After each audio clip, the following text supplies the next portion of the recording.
నెహ్రూతో పోలికేంది అసలు మోడీకి? మోడీ చేసిందేంది? నెహ్రూ చేసిందేంది? తెలీదా మీకంటూ కమ్యూనిస్టులు ఒకప్పుడు ఏ నెహ్రూనైతే తిట్టిపోస్తా పుట్టుకొచ్చిన కమ్యూనిస్ట్ పార్టీ ఇప్పుడు నెహ్రూని వెనకేసుకొస్తుంది. ఇదే సందర్భంలో చాడా శాస్త్రి గారికి సంబంధించిన ఒక కథనం చూద్దాం.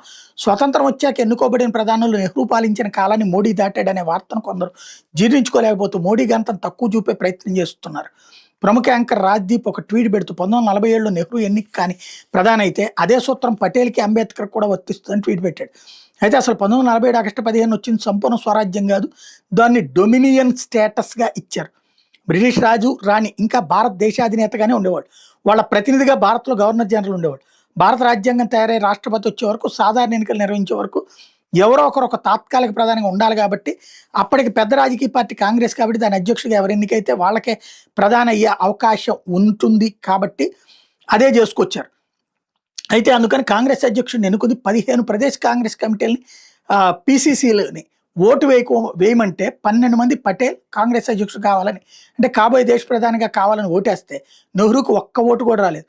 విచిత్రం ఏంటంటే గాంధీ గారి దేశ ఉన్నత నాయకుడు, నెహ్రూ గారిని దేశ మొదటి ప్రధానిగా చేయాలని గాంధీ గారి ఉద్దేశం అందరికీ తెలిసినా కూడా గాంధీ గారి అభిష్టానికి వ్యతిరేకంగా పీసీసీ అధ్యక్షుడు పటేల్ గారికి ఓటేశారు. అంటే అంత పెద్ద నేత గాంధీ గారికి ఎంత అవమానం. ఇంకా విచిత్రం ఏంటంటే ఎన్నికలకు ముందు వరకు నెహ్రూ గారు 15 సంవత్సరాలు కాంగ్రెస్ అధ్యక్షుడిగా ఉన్న పార్టీ నాయకులకు నాకంటే పటేల్ అంటే గౌరవం అనే సంగతి కూడా నెహ్రూ గారు జీర్ణించుకోలేకపోయారు, గుర్తించలేకపోయారు. పీసీసీఎల్ నిర్ణయంతో కంగుతున్న నెహ్రూ నేను ఎవరి కింద 2వ స్థానంలో పనిచేసే ప్రసక్తి లేదని గాంధీ గారికి తేల్చి చెప్తే గాంధీ గారు పటేల్ని పోటీ నుండి విరమించుకోమంటే గాంధీ గారి మీద గౌరవం కొద్దీ పటేల్ పోటీ నుండి విరమించుకుంటే అప్పుడు నెహ్రూ ఏకగ్రీవంగా ఎన్నికయ్యారు. ఈ చరిత్ర చెప్తున్న నిజం. అంటే 1947లో నెహ్రూ గారు ప్రజలచే కానీ కనీసం పార్టీ ప్రదేశ్ కమిటీ అధ్యక్షుల చేత కానీ ఎన్నిక కాబడకుండా కేవలం గాంధీ గారి రికమెండేషన్తో భారత మొదటి ప్రధానిగా అయ్యారు. నెహ్రూ ప్రజల ద్వారా ఎన్నుకోబడింది 1952 సాధారణ ఎన్నికల్లో మాత్రమే. గాంధీ గారికి నెహ్రూని ప్రధానిగా చేయాలంటే ఆ రోజులు ఎవరొడ్డు చెప్పగలరు? అధ్యక్షుడు ఎన్నికల ఓటమి తర్వాత నెహ్రూ చేసిన పని ఎన్నికల ముందే చేసి తనకు వ్యతిరేకంగా ఎవరు పోటీలో లేకుండా చూసుకుంటే సరిపోయేది కదా, అలా చేయలేదు. అంటే గాంధీ తర్వాత నేనే ఇంకెవరు అనే ఓవర్ కాన్ఫిడెన్స్.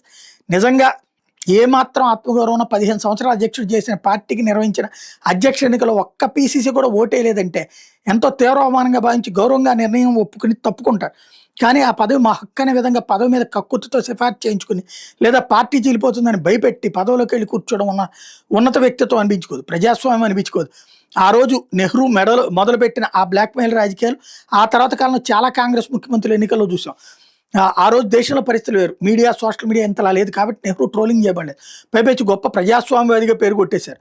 ఉదాహరణకి ఇప్పుడు మోడీ తన తర్వాత షా ప్రధానిగా అయితే బాగుంటుంది అనుకుని ఆ సంగతి పార్టీలో అందరికీ తెలుసు అనుకోండి.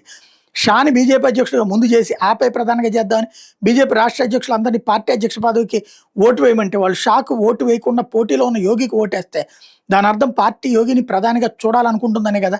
ఫలితాలు వచ్చాక షా మోడీ దగ్గరికి వెళ్ళి బలవంతంగా ఏకంగా పార్టీ అధ్యక్షుడిగా అంటే ప్రధానిగా కుర్చీ ఎక్కితే అది మోడీకి షాకి ఎంత అవమానం. ఈ నెహ్రూ ప్రేమికులు మోడీని షాని ఎంత విక్రించి హేళన చేసిన ట్రోల్ ఉండేవాళ్ళు గ్రహించండి. గురువింద గింజకు రాహుల్ పదే పదే ఆరోపించే ఓట్ చోరీ మరియు సీట్ చోరీ ఇదే.